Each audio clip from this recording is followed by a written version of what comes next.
Alright, good morning. Today on Random Acts of Carving we're going to be working on a knife blade, or knife handle, out of a piece of deer antler. Had one of my viewers, Doug Butterfield, sent me a obsidian knife blade that he made. This thing's really cool. Turned out beautiful, I think. That thing's gorgeous. But he also sent me some bits that are like dental bits that I can carve deer antler with, and I really appreciate that, Doug. So I had a very limited supply of bits that I could use, and those look like they're going to work great. So thank you so much again, and we're going to get started on this. We're going to try to carve a saber-toothed tiger head in here and make it match up with the blade really nice. So we're going to get started on it and see what comes out of it. Here we go. And we're starting off just using a jigsaw to cut the piece of handle out. I just picked out the straightest piece of handle I could, or piece of antler that I could get cut out of that antler. And just kind of marking it where I'm going to put the blade, and then hollowing out the handle a little bit.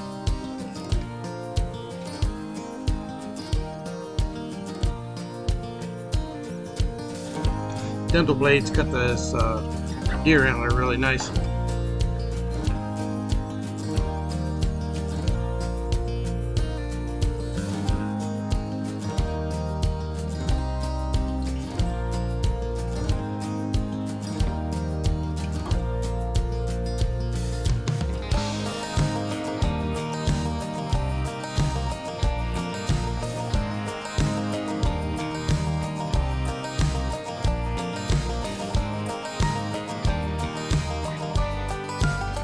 Trying to get it in a spot where whenever I put the glue in around it, it had a little pocket to set in, and then the sinew, whenever I wrapped it around there, would be able to hold it a little bit.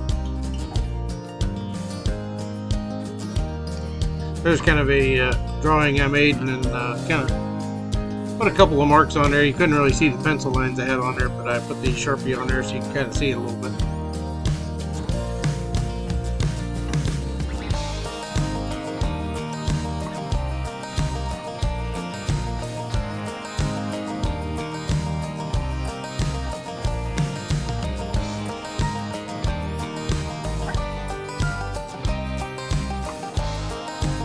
This stuff can be a little slower carving than the wood.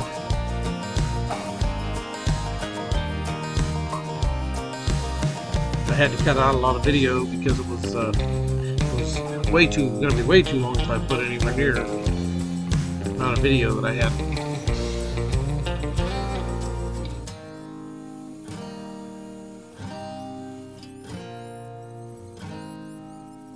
I do get zoomed in on it here in a minute.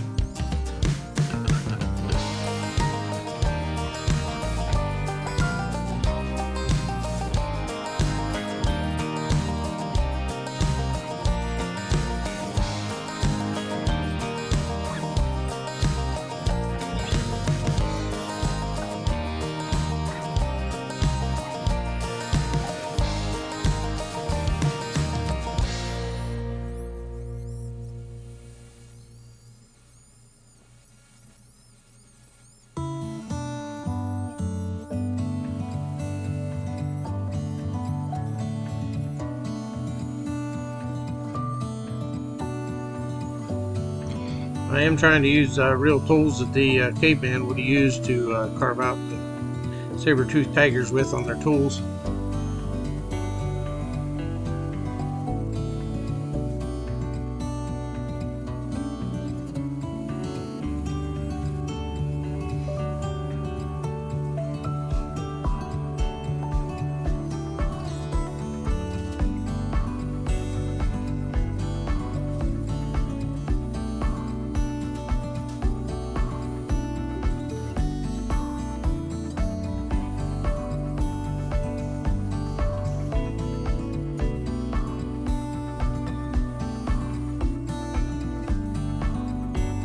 Really, I'm not sure what they would have used to carve antler with. Probably probably whatever the ancient aliens would have let them borrow. They probably didn't have a lot of spinny stuff.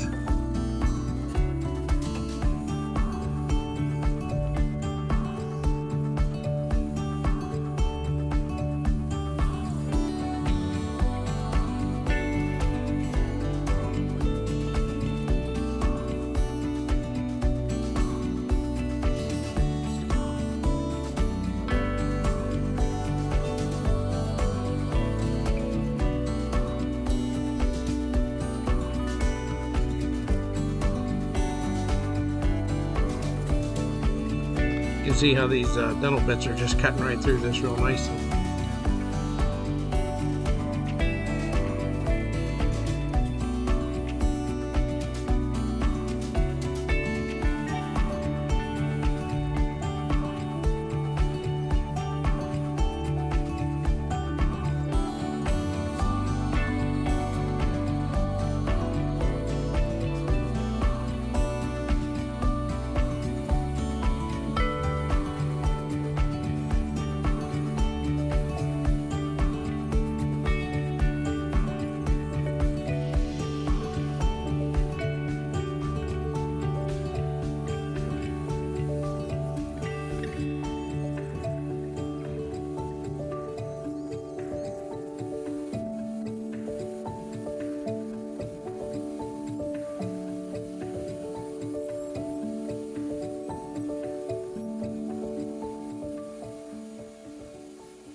Finally getting to put some little teeth in with these dental tools. Making up some little dentures.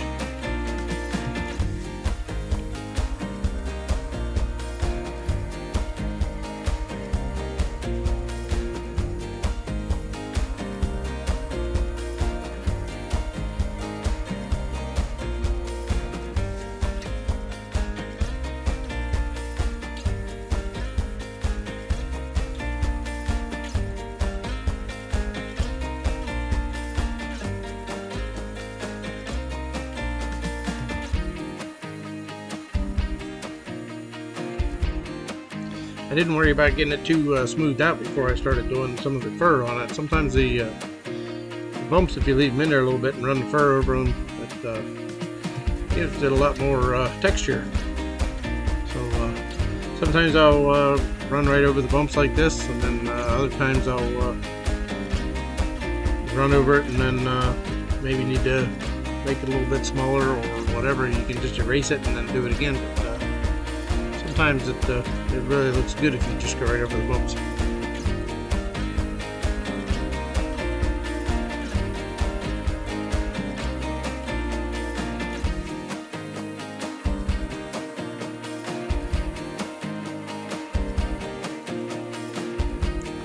I was trying to scratch his fur on his face there as light as I could with the sharp corner of that bit.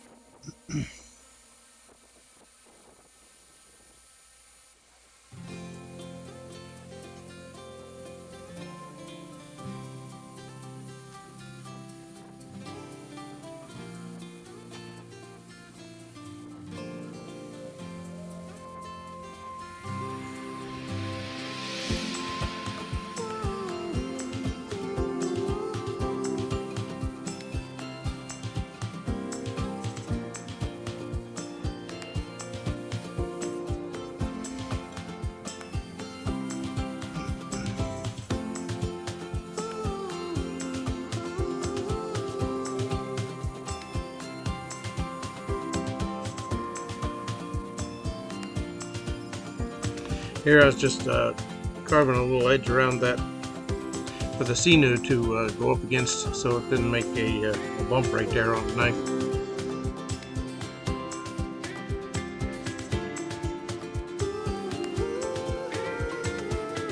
A little bit of polishing up, a little bit of sanding. It looks pretty good.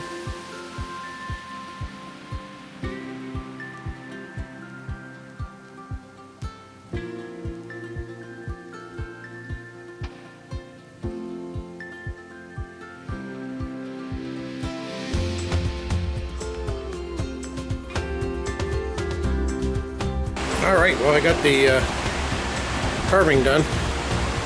This guy, and we can get it without too much glare. Sun's kind of went behind some clouds right now. We're getting some rain, but kind of cooled off a little bit. We got a nice breeze blowing, but the humidity's up about 9,000%. I'm gonna go put this knife blade on, using the same techniques they would have used back in the Stone Age, because this is kind of a Stone Age thing. So I'm going to go ahead and use JB Weld on here. I think that's pretty much what they used. It's been around forever. So I'm going to stick this on here and then wrap this with some artificial sinew. I think that's what they used also. They used the artificial stuff. It's a lot easier to get than the real stuff. So anyways, we'll get this thing glued up here and get her wrapped up, finish her up here. Here we go. I don't know if you guys can hear this, but it's pouring down rain out here right now. I'm kind of trapped in my gazebo, but waiting for this glue to dry up. JB quick, so it shouldn't take real long. Going to clean it up here a little bit and then wrap it with the sinew and see what we got. Alright, so I'm wrapping this artificial sinew stuff around here. I did cut off a little piece and made a loop to pull the end underneath of it whenever I got it wrapped up. So just going to get it started here and then just wrap it up. I left a little bit of JB Weld up the top there too, so it wouldn't leave a sharp edge to cut the string with.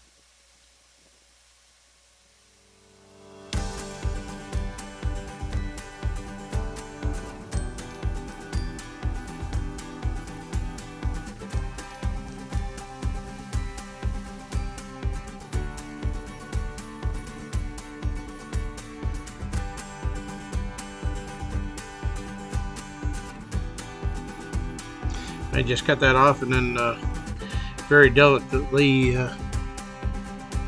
fight with this thing for a couple of minutes to get it through the hole.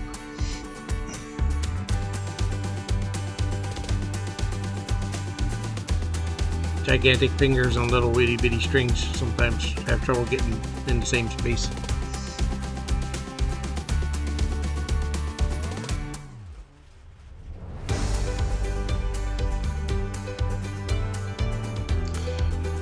But eventually I did succeed.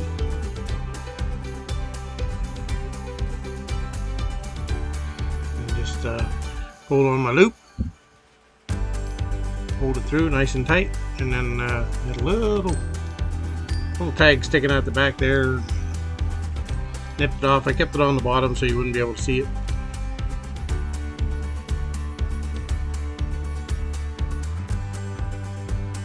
Yeah, it looks pretty good.